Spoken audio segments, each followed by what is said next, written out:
नमस्कार दोस्तों आज हम पॉलिटी के महत्वपूर्ण प्रश्न उत्तर के बारे में बात करेंगे। आओ देखते हैं। जैसे भारत के विभिन्न राजनीतिक दलों को राष्ट्रीय या क्षेत्रीय दल को दर्जा देने का अधिकार किसको है। जैसे हमारे देश में बहुत सारी राजनीतिक पार्टियां हैं जो चुनाव लड़ती हैं, उनको कौन राजनीतिक दल देता है कि हाँ ये राजनीतिक दल हैं, ये और राष्ट्रीय है, नेशनल है या क्षेत्रीय है, रीजनल, इनको कौन देता है वो अधिकार। ये अधिकार देता है इनको चुनाव आयोग। जो हमारा चुनाव आयोग है ना, वो हमारे देश में जो राजनीतिक पार्टियां हैं इनको दर्जा देता है क्या, कि ये राष्ट्रीय है या क्षेत्रीय। ठीक है, अगला क्वेश्चन देखते हैं। लोकसभा के चुनाव में निर्वाचित होने के लिए किसी व्यक्ति के लिए न्यूनतम आयु सीमा क्या है। जो लोकसभा है ना, हमारा लोकसभा, जिसमें हमारे मंत्री प्रधानमंत्री जिस सभा से बनते हैं, उसमें चुनाव में निर्वाचित होने के लिए किसी भी व्यक्ति की आयु कितनी है, 25 वर्ष। लोकसभा में चुनाव के लड़ने की उम्र कितनी है, 25 वर्ष।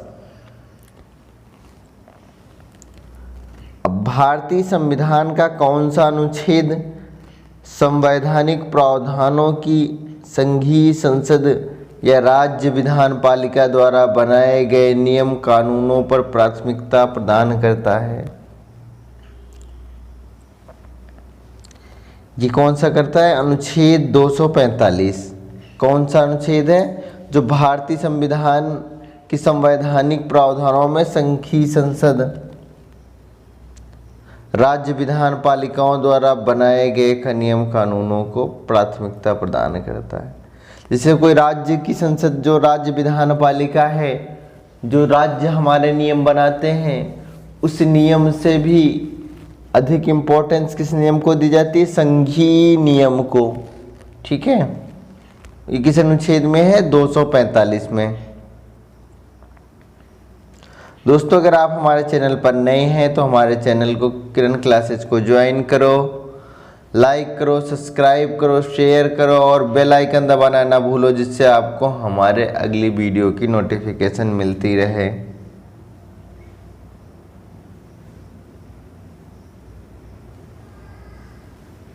अब क्वेश्चन है आपका 42वें संविधान संशोधन के 10 आचार आदेशों को किस नाम से जाना जाता है। जो हमारा 42वां संविधान संशोधन था, जिसमें जो हमारे आचरण होते हैं, आचरण जो मनुष्य के आचरण होते हैं, उनके आदेशों को किस नाम से जाना जाता है, मौलिक कर्तव्य के नाम से जाना जाता है। किस नाम से, मौलिक कर्तव्य के नाम से। ये किससे, 42वें संविधान संशोधन के द्वारा जोड़ा गया था 10। ठीक है, अब क्या हो गया, अब 11 हो रहे हैं मौलिक कर्तव्य। ठीक है, राज्य सरकार का कार्यकारी अध्यक्ष कौन होता है। जो किसी राज्य है, राज्य सरकार का कार्यकारी अध्यक्ष कौन होता है, किसके नाम पे सभी राज्य के कार्य किए जाते हैं। राज्य का कार्यकारी अध्यक्ष जो होता है, राज्यपाल होता है।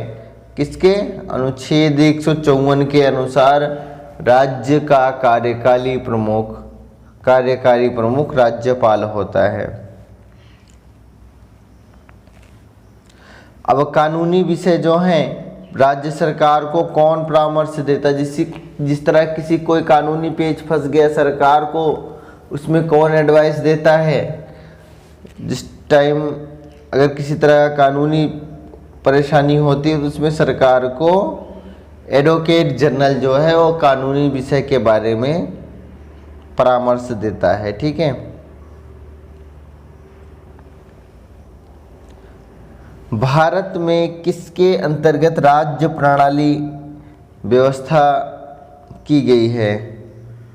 जो हमारे जैसे ग्राम पंचायतों की स्थापना ये सब किसके अंतर्गत की गई है? जो हमारे नगर पालिका, ग्राम पंचायत, इन सब चीज़ों की स्थापना किससे के द्वारा की गई है? जो हमारे राज्य के नीति निर्देशक तत्व हैं उनके द्वारा हमारे राज्य की क्या की गई है? प्रणाली, पंचायती राज प्रणाली की व्यवस्था की गई है। पंचायती राज को 3 स्तरीय प्रणाली में आते हैं। जो पंचायती राज में 3 स्तरीय त्रिस्तरीय प्रणाली है उसमें क्या क्या आते हैं? उसमें एक तो आती है आपकी ग्राम पंचायत, दूसरा पंचायत समिति, तीसरा जिला परिषद। पंचायत, ग्राम पंचायत आती है, पंचायत समिति आती है और जिला परिषद। जो पंचायती राज के 3 अंग हैं इनमें कौन कौन से हैं? भाग, ये तीनों भाग आते हैं। ठीक है। संविधान का 73वां संशोधन किससे संबंधित है? अगर संविधान में 73 अमेंडमेंट की बात करते हैं तो ये किससे संबंधित है? 73 अमेंडमेंट जो है पंचायती राज प्रणाली, पंचायती राज प्रणाली से संबंधित है।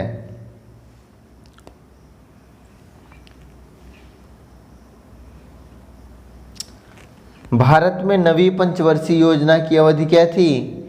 1992 से लेकर 2002 तक। भारत में नवी पंचवर्षीय योजना की अवधि क्या? 1992 से 2002 तक।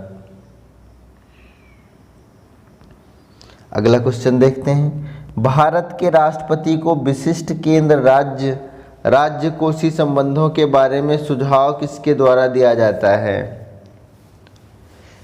जो भारत के राष्ट्रपति हैं उनको राजकोषीय संबंधों के बारे में सुझाव कौन देता है? वित्त आयोग।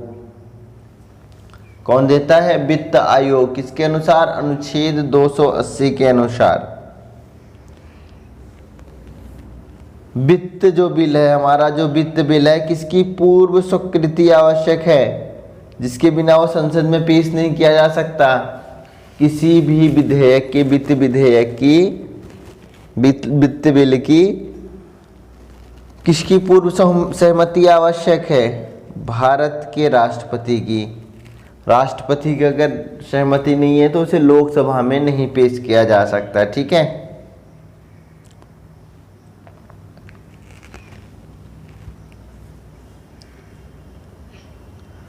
वह कौन सी सभा है जिसका अध्यक्ष उस सदन का सदस्य नहीं होता है? वह कौन सी सभा है जिसका अध्यक्ष उस सदन का सदस्य नहीं होता? भारत में एक ही है, राज्यसभा। राज्यसभा का अध्यक्ष कौन होता है? राज्यसभा का अध्यक्ष उपराष्ट्रपति होता है। इसका चुनाव कौन करते हैं? लोकसभा के मेंबर्स सभी मिलके उपराष्ट्रपति का चुनाव करते हैं। उपराष्ट्रपति बन जाने के बाद वो राज्यसभा का अध्यक्ष के रूप में कार्य करता है। अगला, लोकसभा की कार्यवाही में भाग लेने का अधिकार है। लोकसभा की कार्यवाही, लोकसभा का सदस्य नहीं होने के बावजूद लोकसभा की कार्यवाही का भाग लेने का अधिकार है भारत के महालेखा परीक्षक एवं नियंत्रक, महान्यायवादी और महान्यायाभिकर्ता को। ठीक है। ये क्या है? वोटिंग तो नहीं कर सकते लेकिन लोकसभा के अध्यक्ष, जो लोकसभा की कार्यवाही होती है उसमें भाग लेने का अधिकार इन्हें भी है। किस संशोधन में समाजवादी, धर्मनिरपेक्षता, राष्ट्रीय एकता एवं अखंडता आदि संबंध शब्द संविधान में जोड़े गए? बहुत ही इंपॉर्टेंट क्वेश्चन है यो, कि किस संविधान संशोधन से समाजवादी, धर्मनिरपेक्षता और राष्ट्रीय एकता और अखंडता शब्द जो है भारतीय संविधान में जोड़े गए? ये था आपका 42 अमेंडमेंट। 42 संविधान संशोधन के द्वारा भारतीय संविधान में समाजवादी, धर्मनिरपेक्षता और राष्ट्रीय एकता एवं अखंडता शब्द जोड़ा गया। ठीक है। इसे हम क्या कहते हैं? लघु संविधान कहते हैं। कब किया गया था? 1976 में।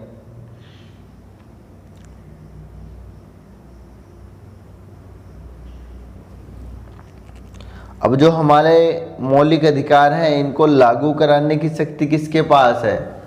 मौलिक अधिकार को लागू कराने की शक्ति संसद को है। ठीक है।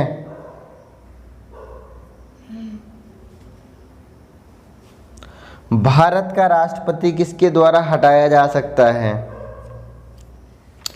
संसद के द्वारा। अगर भारत का राष्ट्रपति हटाया जाना है तो किसके द्वारा हटाया जा सकता है? संसद के द्वारा। राष्ट्रपति को किसके कारण हटाया जा सकता है? राष्ट्रपति को केवल सिर्फ संविधान का उल्लंघन करने पर महाभियोग चलाकर उसे पद से हटाया जा सकता है। बिना महाभियोग के और बिना संविधान के दुरुपयोग के राष्ट्रपति को नहीं हटाया जा सकता है। ठीक है। किस समिति की सिफारिश में भारत में पंचायती राज की स्थापना की गई? उसका अध्यक्ष कौन था? बलवंत राय मेहता समिति के द्वारा जो सुझाव हुआ था उसके द्वारा ही भारत में पंचायती राज व्यवस्था की स्थापना की गई।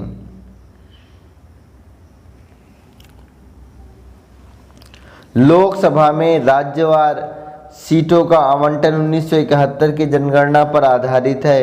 यह निर्धारण किस वर्ष तक यथावत रहेगा?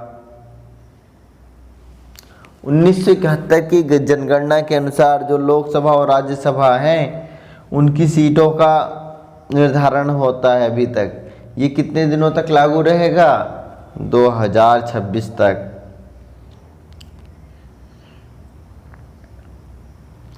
जो भारत में पंचायती राज व्यवस्था है वो सर्वप्रथम राजस्थान में, उसके बाद किस राज्य में आरंभ हुई? सर्वप्रथम तो राजस्थान में हुई। राजस्थान के बाद कौन से उसमें हुई? प्रदेश में। तो है आपका आंध्र प्रदेश। राजस्थान के बाद कहाँ हुई थी? आंध्र प्रदेश में।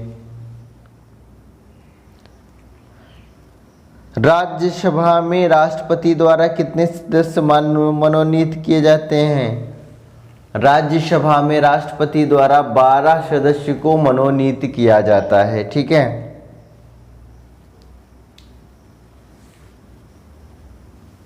जो पंचायत है उनमें चुनाव कराने का निर्णय किसके द्वारा लिया जाता है? जो हमारी ग्राम पंचायत है ये किसके अधीन होकर कार्य करती हैं? राज्य सरकार के द्वारा। राज्य सरकार के अधीन होके हमारी ग्राम पंचायतें कार्य करती हैं। कब चुनाव कराना है, कितनी फंडिंग देनी है, कितना क्या करना है, इन सब का डिसीजन कौन करता है? राज्य सरकार। भारत के कौन सा अनुच्छेद प्रेस की स्वतंत्रता से संबंधित है? जो हमें बोलने की आज़ादी भी देता है, प्रेस की स्वतंत्रता भी करता है। भारत में कहीं आबाद रूप से रोक टोक नहीं, कहीं भी आ सकते हो, कहीं जा सकते हो। इन सब की आज़ादी कौन देता है?